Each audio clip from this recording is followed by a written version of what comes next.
My name is Dan Wang, and I'm Lambert Family Professor of Social Enterprise in the Management Division at Columbia Business School, and I'm also the Faculty Co-Director of the Tamer Institute for Social Enterprise and Climate Change.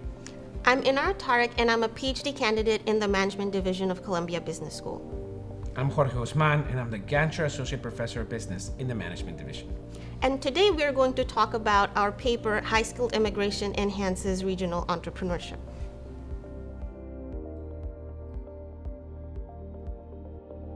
We examine the impact of high-skilled immigration, particularly the immigration of workers on H-1B visas, on regional entrepreneurship in the United States. Instead of being a net negative and taking away jobs from the local population, immigrants are actually a net positive and they enhance job creation.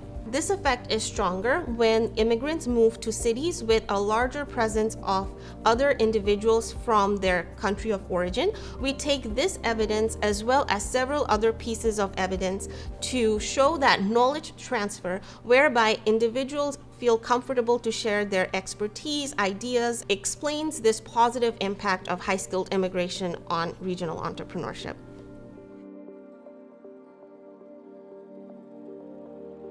This research is extremely important and timely for three reasons. The first reason is that there's a lot of uncertainty about what the Trump administration's stance on high-skilled immigration will be.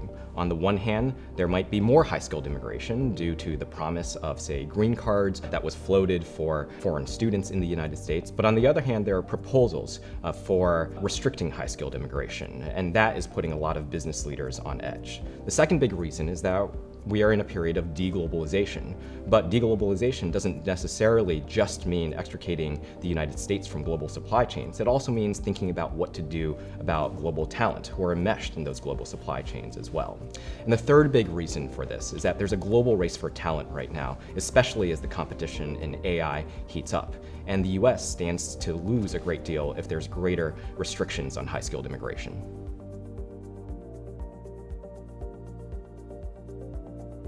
One of the key findings of our paper is that regions are more able to benefit from the immigration of high-skilled workers when these regions have a larger presence of other immigrants from the same country of origin. This is because immigrants feel more comfortable to share their new knowledge and ideas with others around them when they have a cultural familiarity and a share of trust with others around them.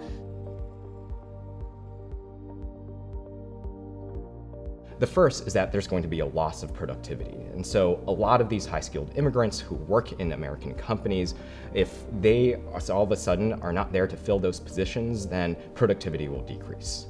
The second is that business leaders might face increased labor costs. Typically, what happens is that when businesses lose out on high-skilled labor from abroad working in the United States, is that rather than filling those open positions with American high-skilled workers, instead what businesses do, they tend to offshore those jobs. This means the cost of actually having to set up that apparatus for offshoring those jobs as well.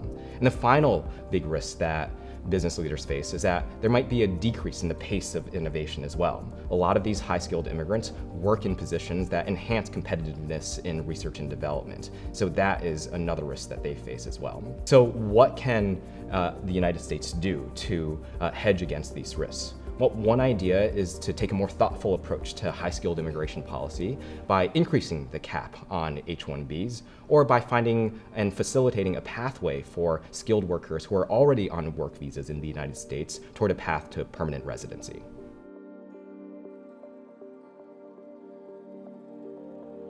Conceptually, when we think about high-skilled immigration, it is about a company wanting to hire a worker and a worker wanting to work for that company. In fact, what high-skilled immigration policy does is stand in the way of some of those transactions, allowing some of that hiring to happen and some of it not to happen.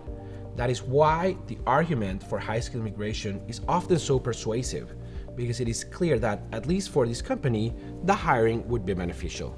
What our paper does is enhance that argument by evidencing and putting more emphasis on the regional benefits. We focus on local entrepreneurship, and we show that for workers that by and large are not starting companies, the regional benefits are substantial in the way of their knowledge sharing through the relationships in that region.